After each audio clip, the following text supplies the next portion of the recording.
রসুলকে ভালোবাসতে হবে, আল্লাহ রসুলকে। যদি বলা হয়তো আল্লাহকে একটু আল্লাহকে ভালোবাসতে হবে, এরপর নবীকে, আল্লাহকে ভালোবাসতে হবে এরপর, তাহলে বুঝতে পারতাম আল্লাহর ভালোবাসার চেয়ে নবীর ভালোবাসা একটু কম থাকতে হবে। কথাটা যদি এমন হইতো আল্লাহকে ভালোবাসো এরপর নবীকে, তখন বোঝা যাইতো আল্লাহর ভালোবাসার চেয়ে নবীরটা একটু কম হবে। কথাটা কিন্তু তেমন নয়। কথা হচ্ছে এই সব চাইতে সব কিছুর থেকে অধিক ভালোবাসতে হবে আল্লাহ ও রসুলকে। তার অর্থ আল্লাহ যেই ভালোবাসা নিজের জন্য দাবি করছেন সেই ভালোবাসাটাই নবীর জন্য দাবি করছেন, ঠিক না? তাহলে এখন কথায় কথায় নবীর কথা আইলে যদি শিরিক হয়, নারায়ে তাকবীর, নারায়ে তাকবীর, তারপরে কথা তারপরে আর কিন বলে শিরিক, তাহলে আপনি আল্লাহকে ভালোবাসলেন, নবীরটা কই? তাহলে আপনার সাথে কিতাবের সম্পর্ক নাই। এখন আপনিই বলেন ৭৩-এর মধ্যে এই একে আছে না ৭২-এ আছে? ৭২-এ গেছে, কোন দিকে গেছে? কিন্তু কেউ যদি বলে নারায়ে তাকবীর, নারায়ে রিসালাত, তাহলে এটা তো শিরিকের গন্ধ না, বরং এটা আল্লাহ যেটা চান যে আমিও আমার নবীকে ভালোবাসি সেটার প্রকাশ, সেটার। আচ্ছা, আমি মাঝে মাঝে চিন্তা করি, আজানের মধ্যে নবীর আশহাদু আল্লা ইলাহা ইল্লাল্লাহ আছে, আশহাদু আন্না মুহাম্মাদুর রাসূলুল্লাহ আছে না আজানে? পুরো নামাজে কেরাতে যেদিকে যাবেন যান আল্লাহর জন্য পড়তেছেন, যেই নামাজটা শেষ করতে হবে আত্তাহিয়াতু লিল্লাহি ওয়াস সালাওয়াতু ওয়াত তাইয়িবাত আল্লাহর লাগি, তারপরে ওয়াসসালামু আলাইনা আইয়ুহান নবী বলছেন। আর সেই নামাজের মধ্যে এখন কাকে সালাম? তো আল্লাহ নিজের নবীকে নামাজে পৃথক করেন নাই, আল্লাহ নবীকে আজানে পৃথক করেন নাই। যে আজান আর নামাজ নিয়ে আমার ভাইদের ৭২ দলের বড়াই বেশি, ওই ৭২ দলে কথায় কথায় হবো যে আত্মা ইবাদত বেশি, ইয়ানো মুনাফিকের একদম পরিচয়, আত্মা ইবাদত বেশি, আর আত্মা নামাজ আছে, তোর আত্মা কি আছে? বেদাতি। আর আত্মা নামাজ আছে, আর আত্মা ডিলে আছে, আর আত্মা কুলুপ আছে, আর আত্মা ফগড়ি আছে। খুব মনোযোগ দেন এই যে বিষয়টা।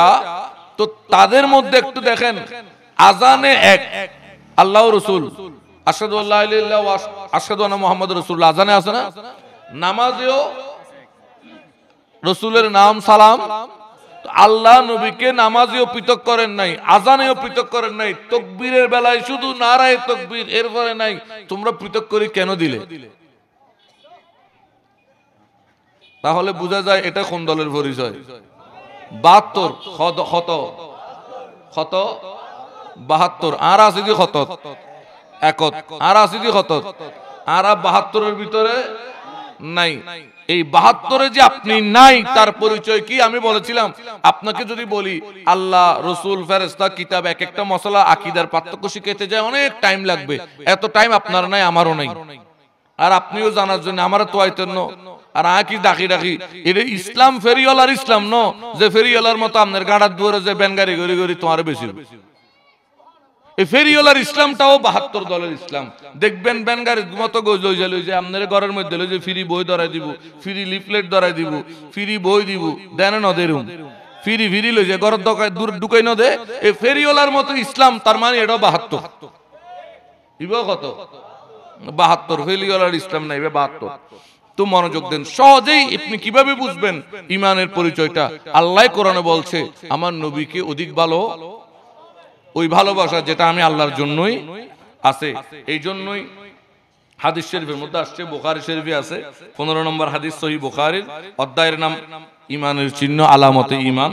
ইমাম বুখারী নিয়েছেন, লা ইউমিনু আহাদুকুম হাত্তা আকুনা আহাব্বা ইলাইহি মিন ওয়ালাদিহি ওয়া ওয়ালাদিহি ওয়ান নাসি আজমাইন।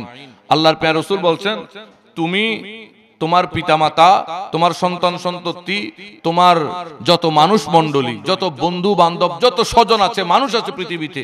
আবার মনোযোগ, মিন ওয়ালাদিহি, পিতামাতা, ওয়ালাদিহি তোমার সন্তান সন্ততি, তোমার পিতামাতা, তোমার সন্তান সন্ততি, এরপর যত মানুষ আছে, ওয়ান নাসি আজমাইন, যত মানুষ আছে, হোক শ্বশুর, হোক শাশুড়ি, হোক স্ত্রী, হোক বন্ধু, হোক ফিসাব, কারণ ফিসাব ওয়ান নাস সমস্ত মানুষের ভিতর আছে, হোক মুরব্বী, হোক ওস্তাদ, হোক শেখ, যত মানুষ আছে সবচাইতে বেশি ভালোবাসতে হবে নবীকে। সবচাইতে ভালোবাসতে হবে।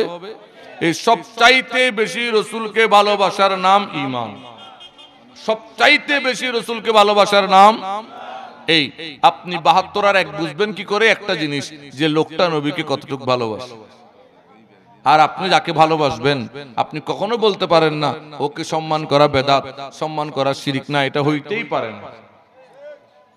আপনি ভালোবাসেন বলে বউ ফুলাল্লাহ খরচ করতে আপনার ভালো লাগে, ঠিক না? বউ বাচ্চার জন্য ঘন্টার পর ঘন্টা দাঁড়াই থাকতে ভালো লাগে, কিন্তু নবীর বেলায় আপনার শিরিক বেদাতের গন্ধ লাগে।